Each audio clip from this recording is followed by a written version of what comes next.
Well, hey now, folks. John Duffin here, Duffin Media, Duffin Coaching. Welcome to the Optimize Your Communications lunchtime. Well, it's going to be lunchtime today, right? Maybe it's not for you. Maybe you're continuing to plow through the morning. Hey, if you're on the West Coast, maybe you're just getting rolling with your Monday morning, but whatever it is, welcome here. So what's the whole purpose and point? Folks, I've got people that are joining me on Facebook. I've got people that are joining me on LinkedIn and on YouTube, all live. So first and foremost, I welcome everybody. So what was the point? What is the point? Every day you see me on here, here's what's going to happen. I'm going to deliver 3 top tips that you can take away, utilize today. You can utilize them as early as this afternoon. That will help you optimize your communications by leveraging your voice. Bold claim, right? Well, maybe, but I feel like from the bottom of my heart, I know that these techniques have worked. More importantly, I love getting to share them. Hey, here's a heads up. If you are joining me live, drop a comment. Just say live. If you're watching this on the replay, that's great too. Type the word replay, whatever. I will get all of the comments, right? This way I can address specific concerns, questions, situations, experience. That's what this is all about. So for day 1 today, here's the setup. I like to present 3 situations, 3 personal experiences or learned experiences, and then 3 solutions. 3 top tips. That's what we're going to work on today. Brad Storm, baby, checking us out live. I love this on Facebook and punching today in the face. You got that right, Brad. It is such a privilege and pleasure. Brad Storm is one of the coolest people, voiceover pro, teaches techniques, technical, but really is a voice narration monster. And so he's somebody you should know. And folks, I get to know him as well. So what are we going to do here today? Look, here's what I'm thinking. Today is this. I'm going to not go real heavy in regards to slides because today I have a very specific point that I want to get across. But let me ask you a question. I typically start the same way with a lot of presentations, but I'm going to start that way today. So your question, right? Here's the question I always ask. Have you ever had a conversation, a business presentation, an encounter in business, heck, in life, where you thought you were doing great, plowing through that material, feeling good about yourself, but you received either surprisingly negative feedback or worse, to me at least, apathy, no feedback, and you just couldn't understand why? Has it ever happened to you? Well, it certainly has happened to me. I don't want to act all proud and act like, no, never happened. Absolutely has happened to me. So, and if it's happened to you, it's absolutely okay. It's the whole point as to why we are here. But of course is right. I got you, buddy. Brad, thank you for that. Yeah, of course. All of us. Absolutely all of us. The truth of the matter is, yeah, it's going to happen. You know what the great thing is? It is so presentable. I'm sorry. Hello, John. It is so preventable. That's the word I wanted. It's so preventable. And here's the good news. You're going to walk away today with 3 tips that are going to get you out of that situation. So I'm going to ask you a second question today. No need for a slide. You can just focus for a moment. And I'm going to ask you this. Have you ever had a business conversation where you felt like you were in front of the questions, where you felt like, oh my God, I know that answer, or I know that concern, or I've got this? Have you ever felt that way in the midst of a conversation, a communication? Have you ever felt like, oh my God, I got this? I'm grateful to say I have, and it's such a rush to be able to do that. And it's not necessarily an ego thing. Look, the whole point of this today is understanding that when you're coming from a place of service in business, you want to generate more revenue, come from service. But the fact of the matter is you're coming from a place of contribution. Look, I got you, man. Of course it takes time. You got to push past fear. One of Brad's mantras, and I'm putting this up intentionally, is punch it today in the face. It's an aggressive stance, but sometimes you gotta, right? You gotta. So you may not be that fearless type all the time, right? For me, I'll share myself. I have absolutely been nervous before with presentations. With most of the time, I get to speak in front of audiences. I get to speak to clients. I've done a myriad, thousands of presentations. I still get nervous before. All right. So, number one tip. I don't like to leave guys waiting. I don't like to leave anybody hanging or waiting. Here is your number one tip of the day. Keep this thought in mind when I talk about it's going to be permission to speak freely. Have you earned permission to communicate? By the way, I am literally stealing this. If Scott Einbinder is watching live or on the replay, jump in. I have become a massive fan of Scott Einbinder. So this permission to communicate, have you earned the permission to communicate, is big. I got that quote directly from Scott, a great person to follow, especially if you are in real estate. If you are looking to secure and enhance your real estate career, look up Scott Einbinder. He's amazing. When he gave this expression during what he calls the Scott Einbinder experience, have you earned permission to communicate? And then I'll add, are you sure? Are you sure? I just had somebody ask me a question literally yesterday. One of the gifts that I get in terms of being able to be in the business that I'm in, which is helping people to speak, present, increase their results, and what have you, sounds all lofty, and I'm not trying to pat myself on the back, right? But what I'm trying to say is one of the gifts that I get is the privilege of people ask me questions all the time. So the focal point of today is this question, which is, how do I sound convincing, authoritative, persuasive in the midst of an important conversation? Interview, real estate listing. My background is media sales, executive media sales, sales and management, strategy, actually selling, servicing clients, and leading teams to do all of that, right? So that's my vantage point. That's where my lenses tend to focus. And I'm also a licensed realtor, so I tend to look there. How can you sound persuasive? But the fact of the matter is, I just saw a minor blip in my text, so I hope that doesn't continue. But what I'm going to say is, how do you sound that way? Well, here's the deal. Tip number one that I wanted to go with is this. I'm calling it literally, with permission to speak freely, it is the preparation. Preparation is the separation, right? So you want to speak freely, you got to earn it. Your number one tip. Have you asked enough questions in advance? I'm going to give you the second tip, right? Have you asked those questions in advance at the right time?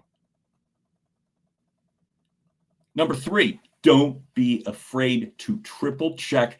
Don't be afraid to use any and every resource. So now you could know that it's 12:39, right? In the first 9 minutes, I've delivered all three tips. Ask great questions. Ask those questions at the right, appropriate time. And then don't be afraid to triple check. Let me give you some examples. Remember what I said? I'm going to give you situations, right? So here's one. Don't laugh. Well, all right, you can. That's fine. Here's a question. Here's a situation. All right. So I'm in first grade. That's been a couple years, right? I'm in first grade. And I remember some of these examples are older and some of them are as recently as last Thursday or yesterday, right? Here's one that's older. I'm in first grade and I'm watching some little kid, about 6 years old, get brutalized by a nun in Catholic school. That's another conversation for my therapist. But I'm watching some kid get brutalized because he was asking a question about the homework that was due when it was due. It's a memory that has literally stuck in my head. Now, of course, there's all sorts of other issues that I can work through there, but I'm going to give you the meat of that situation. This kid is asking questions about the homework when he's supposed to be delivering homework. And the nun freaks out and everything's awful, and then we're all traumatized. Has that ever happened to you in a business situation? Have you ever watched somebody do that? Ask questions that A, they either should have already known the answer, or B, should have asked at any time rather than that conversation, that presentation, that proposal, that ask. Have you ever watched it happen? It's excruciating. So I don't. Hey, one of the nice parts about being traumatized, I guess, is that you remember things. So I remembered back then and always, do your homework. Just do your homework. I can remember one other story of the first grade situation. The next day, the nun's now going to justify the trauma. Nice, right? But she's going to try. And she's explaining, you can ask me any question you want in any way you want, but I just need to know before the fact. Do you know what's weird? I never forgot that. I never forgot that. So as a little kid, I'm remembering, ask questions and ask them at the right time. So you want to sound more confident in a presentation. Here's the sequencing. You've got to get permission to communicate. Thank you, Scott Einbinder. Permission to communicate. Where does that come from? It comes from the client. It comes from whoever is offering to pay you. Very few people get upset about answering detailed questions. Very few people. At the right time. If they're in the midst of a fire drill, if they're in the midst of some crisis situation where the client is all freaked out, or if you're walking around with paperwork and asking boneheaded questions when you're a realtor, at that moment, and then you're like, okay, I need you to sign, it's like that just adds tension. How do you think you sound in a tense situation? I'll help you. Awful. Because then you carry that tension in your voice, in your demeanor, in your body language. So the science tells you, oh, folks, by the way, I reference a lot right now. Oh, my God. Stephen Heiser. Yeah, baby. Great to have you aboard. Desperate is right. Unprepared is another. Lazy is a third. Right? You sound desperate. Absolutely correct. You sound desperate, unprepared, lazy, entitled. All right? People do want to give you information because they don't want to waste their own time. So how can you secure the information, the right information in advance? I'll help you. It's easy. Ask questions that are easy to answer. Ask questions prior, right? Hey, come on in and we want you to present. Isn't that a great feeling? Hey, come on, sure. We would love to listen to your proposal, pricing and proposal for our event, for our streaming advertising, to hire you. Great. And then immediately you start thinking of attributes on your end. Okay, I could do this, and I could do that, and then I could do this, and then I'll do that, and then I'll show them that. It's a really one-sided conversation that has nothing to do with them. Folks, if you hear me say this once, I'm going to say it 9,000 times, which is simply this. It only matters if it matters to them. You want to sound confident? You want to sound authoritative? Talk to them in a language not only that they'll understand, not only that they'll relate to, but that actually matters to them. Your capabilities don't matter if it doesn't solve something specific, timely, and relevant. So ask the questions. You can even ask of the person that's bringing you in, because you're always trying to help them, which in turn helps you, right? So there is an ulterior motive, but we're just trying to make the job easier and more on point. So what do? Somebody's allowing you in to speak, that permission to communicate. I want to hear more. By the way, a concern, an objection, a clarification, they're all permission to communicate. But here's the best one that I've come up with so far, at least, that seems to resonate the most. Deliver what they want to hear. How do you know? Talk to not only the surface person. Ask that person, who else would you prefer I speak to? So, and you position it in a way that doesn't sound like you're trying to go around them, right? How can I make your job easier? You want me to come in at 3 o'clock. The last thing I want to do is make you look bad. So is there anyone you'd like me to talk to so I can handle the nuts and bolts of this situation? Or if you're a realtor, look, we can do things in advance so we're not dumping a lot of new information at the moment we show up. Could we speak to anyone else? Have you done the homework? Have you clarified what you've learned? It's really easy to Google. Let me ask you another question, right? A lot of questions today, right? That's kind of the theme of what we're talking about here, right? Here's another question I'll ask of anyone that's on the live end of this call, right? Who's heard the expression lately? Oh, I've done research. Anyone? About anything? Oh, no. I've done my own research and blah, blah, blah, right? Okay, I have in a number of hot button sensitive things. Here's my follow-up question to anyone. Have you fact checked it? Have you fact checked it? Exactly. Have you fact checked it? Do you know this is actually relevant to the conversation now? How do you know? Who did you speak with? How did you get that clarified? Is it relevant now? So here's another story, a little more current than first grade. I'm delivering a speaking presentation. Bunch of high-powered realtors, an award thing. If Josh Buchter and Beth Williams are anywhere nearby, I continually get to say I love them dearly because they put me in my first position that I got to speak in front of audiences, which was brilliantly. It was brilliant in regards to how great it felt, right? And it told me that I was heading in the right direction. Here's why. I asked them a million questions. Name pronunciations, accents, descriptive terms.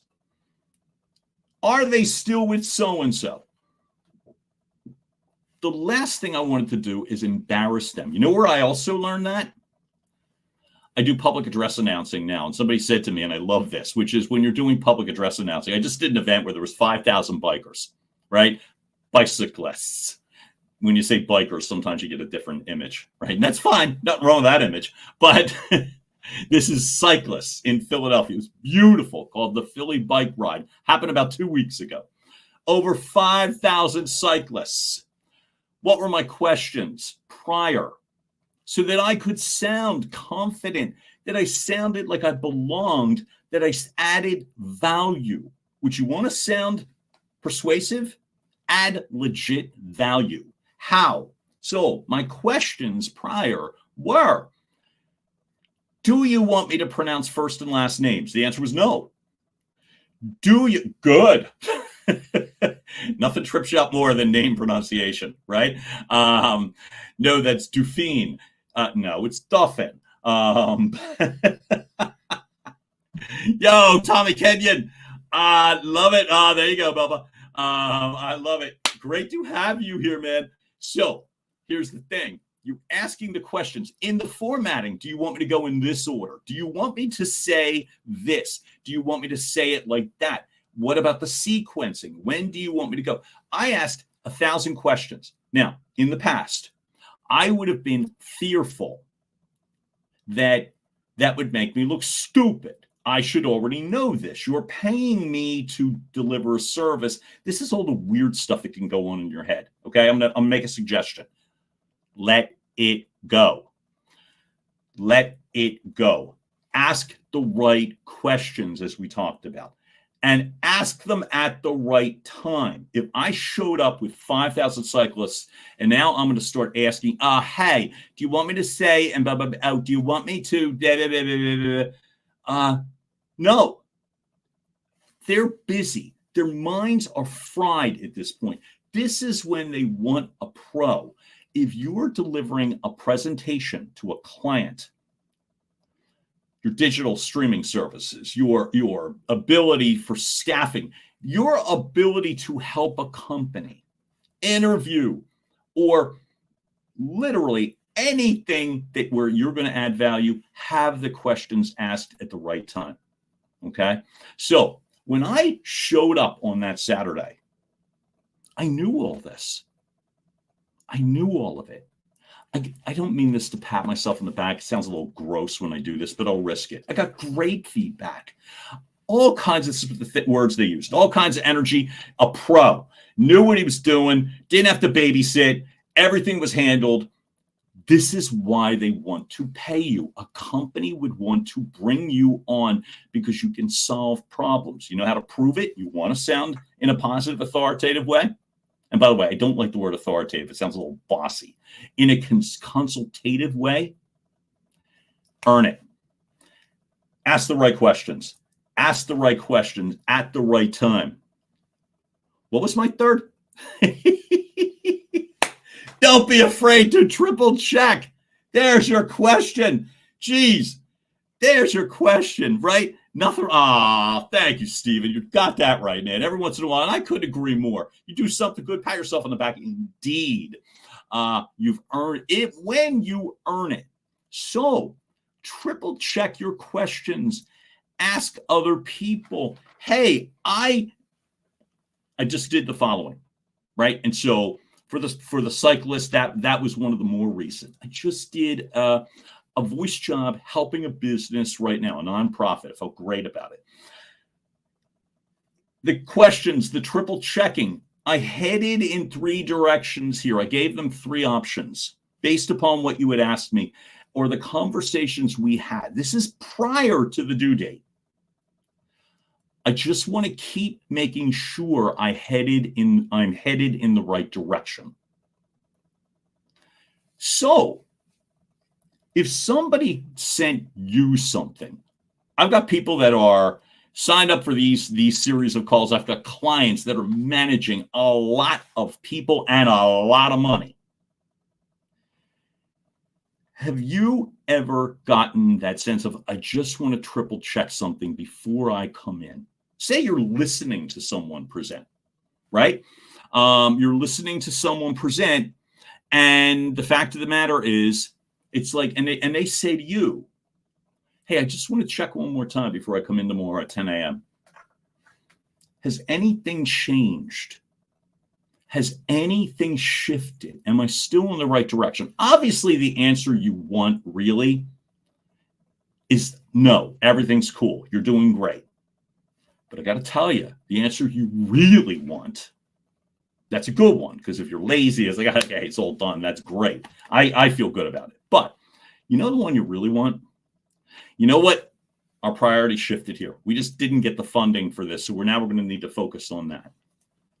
Wouldn't you want to know that? Do you remember when I asked in the very beginning, the initial question, the part about the business presentation where you were getting surprisingly either negative feedback or no feedback at all? What do you think the biggest reason that could be? Okay, I'll help you. You didn't answer what really mattered to them at the time. And here's the problem. You can feel that when you're speaking. You can feel that sense of apathy, indifference. So you could do the following. If that happens, well, is something wrong? Something changed? Well, your whole tone of voice Hey, listen, I believe that happened to me, Brad, or your presentation wasn't interesting enough. That actually happened to me. No shame in that. No shame. That was a preparation issue too, by the way.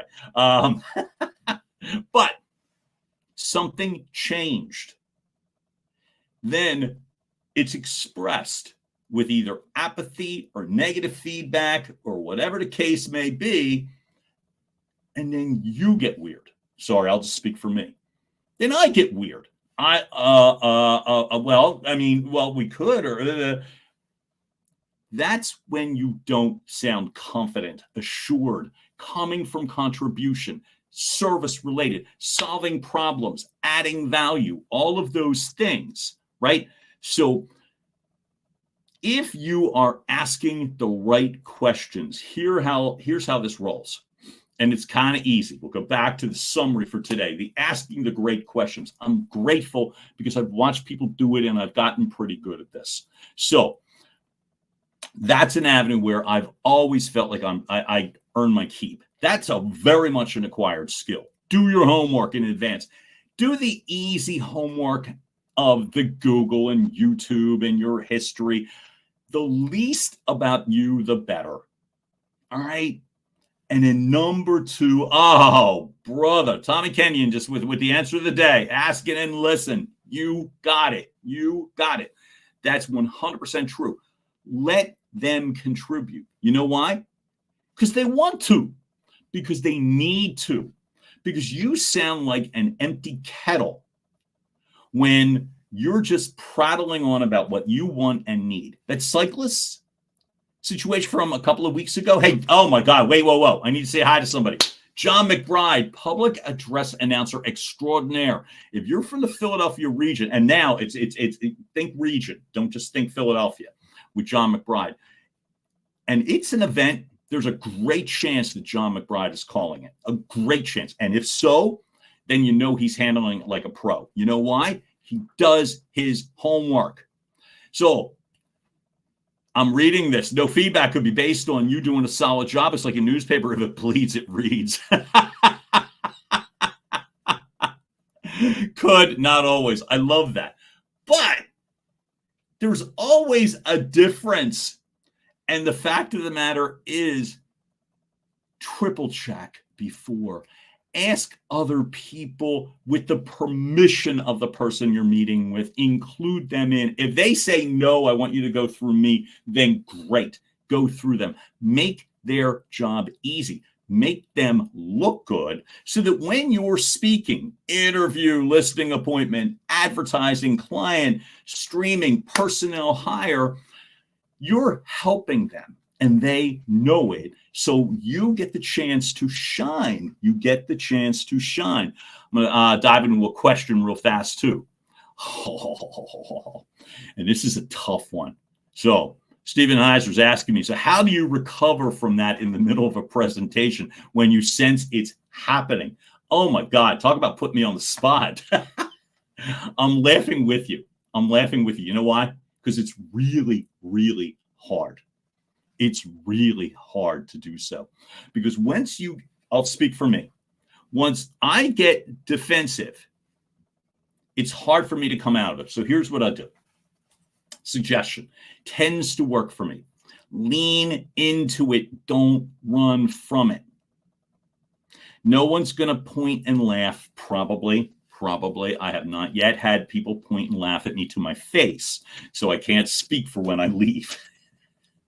But I will say this, address it specifically, not in a confrontational way. Oh, here's a personal favorite of mine. So I'm going to go back to the question, how do you recover? You're heading in a wrong direction. All of a sudden you realize it.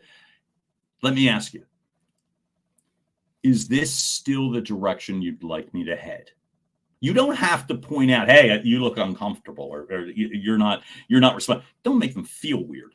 But if you sense that, here's a fact check. It's always better to do it in advance. It's bad to ignore it. Then you come off as like tone deaf. So you could literally ask them, hey, look, as we continue, here's the way that you say it, and tell me how this sounds. As we continue, are we still heading in a direction you want to go? Imagine a tour guide, a Sherpa. There's a killer book that I'm going to reference called Building a Story Brand by Donald Miller, who talks about people in regards to the best consultative people that are presenting are coming as almost a Sherpa, like Yoda. They're not telling you what to do. They're heading you in the right direction. So wouldn't it be cool and refreshing if you literally said, let me just make sure I know, and you could even help them. Look, situations change. We're all working on real time. Things literally happen in a moment's notice. Are we still heading in the right direction? Would you like me to head in a different direction? Did you notice the two terminologies? I'm going to ask you what sounds better. Are we headed in the right direction? Or B, I just want to make sure you want to go with me in this direction. What sounds more confident of the two? Well, to me, what sounds more confident is asking, would you like to go in a different direction? Because it shows that you are following without getting defensive or pointing fingers or weird or, hey, I thought this was good. I've heard people say what I just said, and it's ridiculous. So how do you get out of it? Lean into it and help them. Always help the listener, the audience, the client. Mostly start in this priority list. Who's paying you? Them. The old cliche, who's the decision maker? Them. Go to them. Hey, would you like me to head in a different direction, or do you feel good still heading here? I'll bet you they're going to come back. I'll bet you they're going to come back and say, hey, you know what? I would rather we go here. Great. And John McBride, you got that right. Oh, thank you, John. You're very, very kind. You're very, very kind. And you are such a pro. Hey, the results are feedback is right. But here's where we're going to help in this regard. When you ask the right questions, if you're in the middle of a situation and it feels uncomfortable, don't make someone uncomfortable with you. Make them feel more comfortable. That makes sense? And Stephen, I hope I answered your question. And any more detailed questions, here's a great way to get to me. Right? See that QR code? Fancy, huh? That's my website, all my contact information. And here's the deal. What I want to do and continue to do is this. Drop at least 3 tips. Do it in a way that's palpable, manageable, and do it in about a half hour so that you're not getting bludgeoned with information. But I'm telling you, if today, for your next conversation, don't show up at a meeting and then start asking a lot of CNA or detail questions. But we're all trying to find new business. 2024 is literally around the corner. And so, yeah, you might be really pushing hard to get the end of 2023, but if you've got any kind of vision, we're in 2024.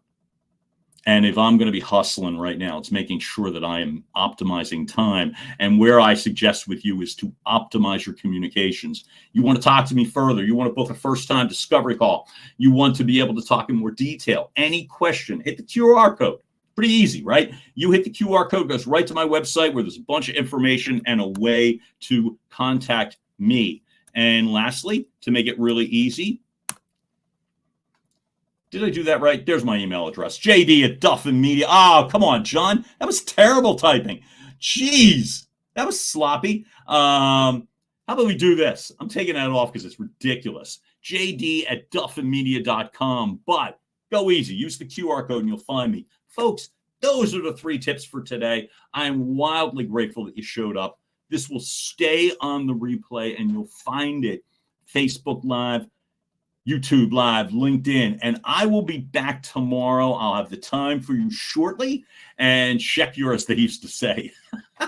It's going to make you sound like 100 years old. Check your local listings, and you will see what time I'm showing up tomorrow. But I can't wait, folks. I'm very grateful for everybody who showed up, who participated. Means the world to me. I hope you have a fantastic day. Much more to follow. And again, when you want to optimize your communications by leveraging your voice, ask the right questions. Ask them at the right time. triple check like crazy. You do that, people are going to want you to come back. And you're going to speak with confidence and persuasion. Have a fantastic day. Oh, my God. There you go. Michael Plishka, you got that right. Same Duffin time, same Duffin station. That's 1,000% correct. Much love, buddy. I'm so glad you were able to be on the call, too. Have a wonderful day, folks. Be good to yourselves. We'll talk soon. Bye.